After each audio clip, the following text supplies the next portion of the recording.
If I could go back and change one decision in my life, it would be marrying Ethan. From the moment I said I do, my life turned into a nightmare I never saw coming.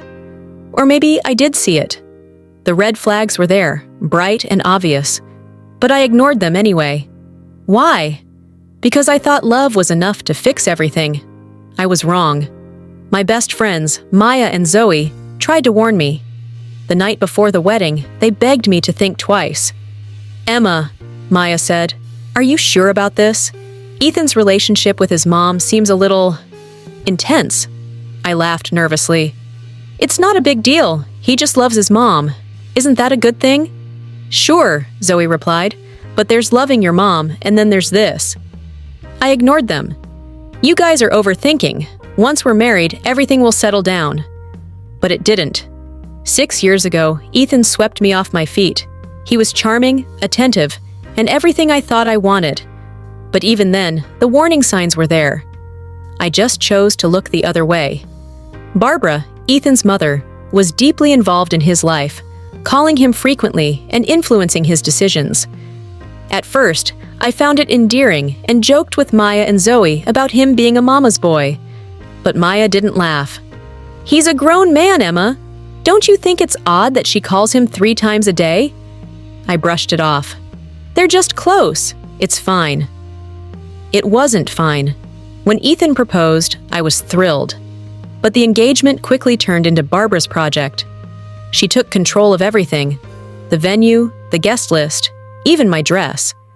She said the one I picked was too revealing and chose something appropriate. Ethan agreed with her, without even asking me how I felt. Zoe asked me, "Why are you letting her take over your wedding?" "I'm picking my battles," I told her. "It's just one day." But it wasn't. After the wedding, Barbara became a permanent fixture in our lives. She would show up uninvited, criticize how I decorated the house, and even tell me how to cook for Ethan. "You're cooking for my son now," she'd say. "He doesn't like spicy food, and watch the salt. His stomach is sensitive." I tried to talk to Ethan about it, but he just said, "That's how Mom is. Don't take it personally." One night, over coffee, I vented to Maya and Zoe.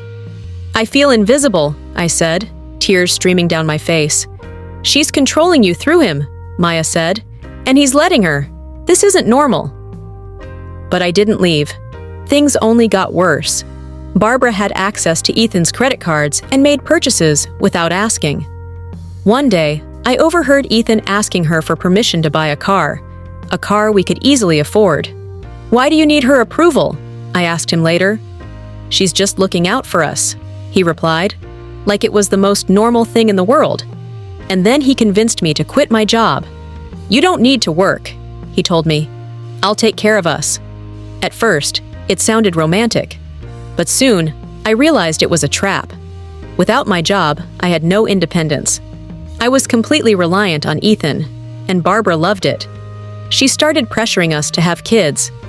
"Ethan needs to be a father," she said, glaring at me. "What are you waiting for?" "I'm not ready," I told her. "You're holding him back," she snapped. "You're selfish." I told Maya and Zoe about that conversation. "She's trying to break you," Zoe said, "and Ethan is letting her. Emma, why are you still there?" But I stayed. The stress began to take its toll. I couldn't sleep, I lost weight, and I felt like a shadow of myself. Ethan noticed but didn't seem to care. "Why are you making everything so difficult?" he'd ask whenever I tried to talk about it.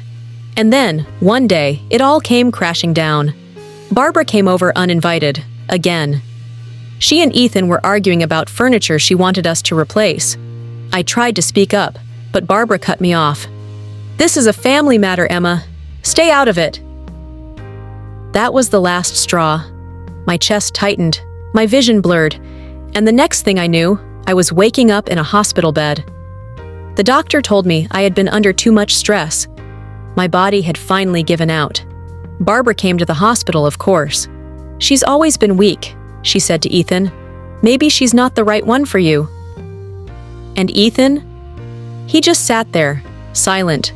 When I told Maya and Zoe what happened, they didn't hold back. "This is your wake-up call, Emma," Maya said. You have to leave before they destroy you completely. But how? I asked. I have no money, no job. They've taken everything from me.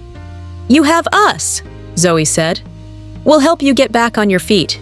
You just need to take the first step. Lying in that hospital bed, I finally saw the truth. I should have walked away years ago, but I stayed. I stayed because I thought love was enough. It wasn't. Now, I'm done. I'm taking my life back. And if Barbara thinks she's won, she hasn't seen the last of me. This isn't the end of my story, it's just the beginning.